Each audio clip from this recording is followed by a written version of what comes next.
morning, everyone. This is going to be our first 15 minutes of your time for the school year, and I could not think of anyone better to kick off this year's segment than our new superintendent of schools. So everyone, please help me join in welcoming Mr. Rick Lyons, our superintendent of schools, joining us here this morning. Thank you, Mr. Lyons.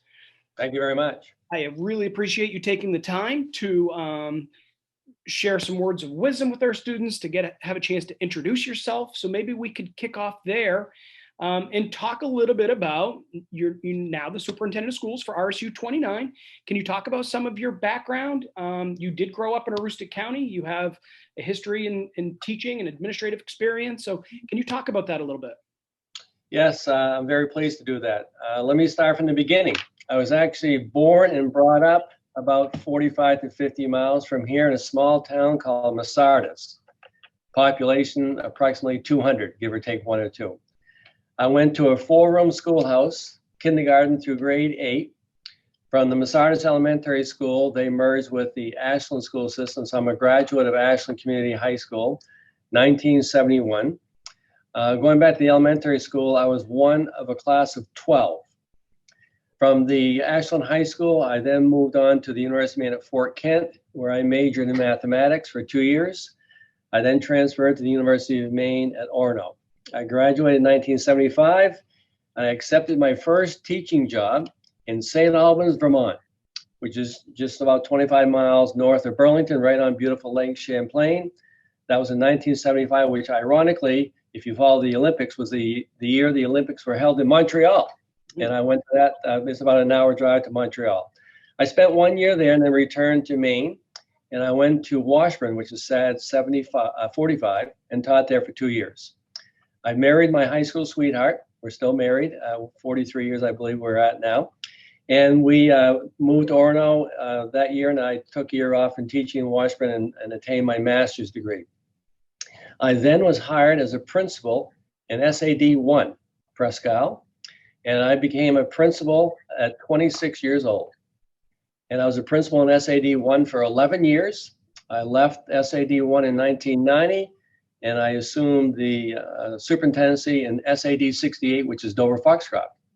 I stayed there 2 years, and from 1992 to 2020, which is 28 years, I was the superintendent of schools in SAD RSU 22, Hamden, Newburgh, Winniport, and Frankfort.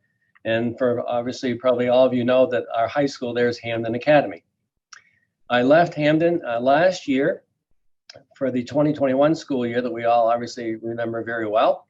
I was a superintendent of schools on the island of Vinalhaven. I was a superintendent of schools in Medway, and I was a superintendent of schools of unorganized territories. So I had those 3 superintendencies last year. I'm very fortunate to join you folks here on July 1 to be the superintendent of schools in RSU 29. So if you add that up, I've been in public education approximately 44 years, of which 41 has been a principal or superintendent. And so that speaks, I think, very well to your professional background. On a personal level, you have some hobbies that I think students may be interested in as well, starting with a love of running. Do you want to talk a little bit about that? Yes, I have been running, ironically, the year that I was married. I've been running faithfully for 43 years. I run just about every day, or maybe 5 or 6 days a week is best to explain it. Currently, I run 5 to 8 miles a day.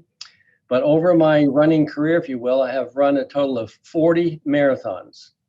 And if you're into marathon running, there's only one marathon in the world that you have to qualify for, and that's the Boston Marathon.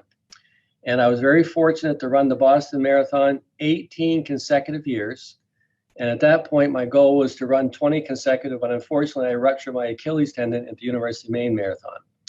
So I've run Boston Marathon 18 times, the New York City Marathon, the Portland Marathon, probably 7 or 8, Sugarloaf Marathon, New Orleans Marathon, Montreal Marathon I ran just a couple of years ago. And probably I would say now my marathon days might be over. The body can only take so much. But I do enjoy running a great deal.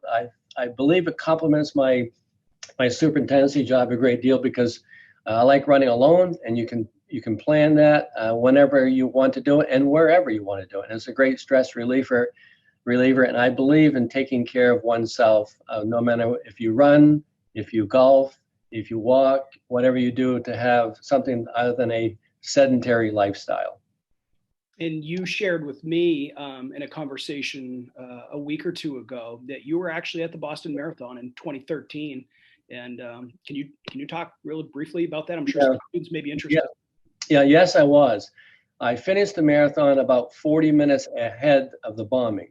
And if you're familiar with Boston, you finish on Boylston Street, and I walked to the end of the street where I met my wife. And we were staying at the Marriott Copley Place, which is right adjacent to the finish line, 1 block away. So we were walking back toward the hotel, and we were probably maybe 2 minutes away when the first bomb went off. And I really didn't realize what was going on. The best way I would explain it to people, if you're in an airport and you hear a loud thrust of the engine, but when the second bomb went off, you could see the debris in the air, and the panic in people's eyes was really beyond description. It was deafening. People were very hysterical, and we had a very difficult time getting into the motel. But once we were in there, they sequestered us there we were there about a day and a half before you had any mobility. The other thing I think back on that now is that it's kind of a surreal moment, because as I saw the clips on TV, I said to myself, timing's everything in life, because I went by that knapsack or that backpack right on that sidewalk, probably within 3 or 4 feet, 40 minutes when the bomb went off thereafter. So that was quite an experience, a very, I guess, surreal moment, if you will. Yeah, no, it's certainly quite a story and a unique experience. Getting back to the professional side of things, you've now been the superintendent of schools here for at the time of this recording, maybe 6 or 8 weeks. Can you talk about some of your first impressions of RSU 29? I'm sure, being from Aroostook County, you probably had an idea a little bit of how the district run, but what's your first impressions over the first several weeks on the job? The first thing I would say is, as I mentioned to the school board, is the infrastructure you have built here. Great support. If you take a look at your middle school, junior high, high school, you have great support with your administrative staff, your faculty, student teacher ratios seem to be very strong, also down the elementary level. The infrastructure is very strong. The financial support of the district also is very, very strong. Ellen, your previous superintendent, did a great job in leaving the district in a great fiscal stability. Matter of fact, this afternoon, I'm going to be meeting with my committee. We're looking to hire a business manager to also supplement the services of the district. And that was great foresight for the board to develop that position, and also wait until the superintendent was hired, and thereby allowing the superintendent to select the business manager to then recommend to the board. So I would say the infrastructure is very sound. I'm very excited to see the start of school, to tell you the truth. Our students should know that when I was at Hamden, I used to eat at the high school cafeteria at least twice a week. So if you see me there, hopefully we can have conversation. It saves me from going downtown to get a lunch or break a lunch, and also just to mingle with the students and have great conversations. Good. And I'm sure the students will look forward to that. Yeah.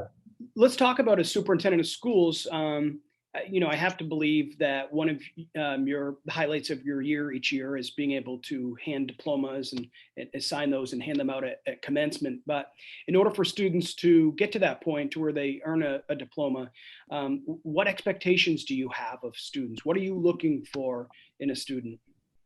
Yeah, that's a great question. I thought about that question. First of all, obviously, we are looking at having students rich with the content that we're sharing with them and teaching them, from the mathematics to the English language arts and so on. But I'd answer that question with respect to how do we ensure that we're building what I call, maybe, or some people call, the soft skills, the communicator, the person that can think critically, accept responsibility. The book Good to Great makes the comment that as a superintendent or employer, you hire people who have a work ethic of a farmer. And that suits very well, obviously, from Aroostook County, because I was brought up on a farm. Listening skills, work ethic. That's what I hope that we can really impart in our student body as we all mature in life. And if you take and then augment that with the content, I think you have a very strong young man or woman, lady, that can then prepare for what is after Holton High School. So, in speaking of those soft skills or building character in students, one of the common questions I ask with everyone that we interview as part of this series is to talk a little bit about facing adversity or experience with failure. Because my belief is, in order to achieve anything great, oftentimes it comes with struggle, because if it were easy, everyone would do it. Can you either give your thoughts on that and or share any personal stories how you have worked through that to achieve a role of being a school leader in the state? Yeah, another great question. I would say from my childhood, I'm not sure if failure is the right thing, but I look back, I lost a brother at 9 years old, and he was killed on an elementary school playground. I think about that a lot. My father died when I was in high school. So I think about what those people, particularly my father, what he had for his skills and so on, and we're not able to utilize them. So you have those setbacks in your personal life. But I've had many setbacks in my professional life that hopefully I've learned from. Back in the late 90s, and when I was in SAD 22 at that time, RSU 22, we had budgets defeated for 3 or 4 years in a row. I've had collective bargaining contracts that we reach what we call an impasse, which means that you can't come to an agreement. But all those actually probably were the tip of the iceberg as to how you better yourself. How do you look in the rear view mirror so that you can look in the windshield and make it better as you move forward? So you look at what experiences you have in your personal life and what setbacks are there, what you also have in your professional life. And I think it really, as long as you're receptive to acknowledging that, it really betters yourself and enhances your portfolio to make you a stronger leader. I look at myself here. I am leading a school system that has about a $15.5 million budget. We have about 240 employees. I look at myself as the educational leader. And I love to have conversation, to ask questions. And sometimes I think I know the answer, sometimes I don't want to know the answer, but it stimulates a conversation. So you have to look at those setbacks you've had, and hopefully not too many in the rest of my life. But I think also that when you take that with the good parts of life, I have 2 children, and now I have 3 granddaughters of 2.5, 2, and 15 months.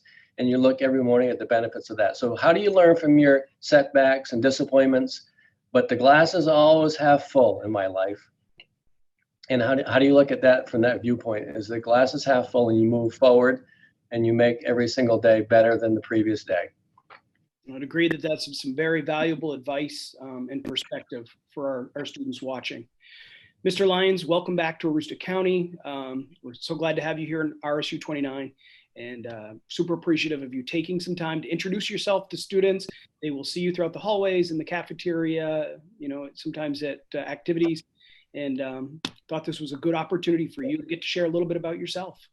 I look very much forward to meeting many of the students, Mr. Tweedy. Thank you very much.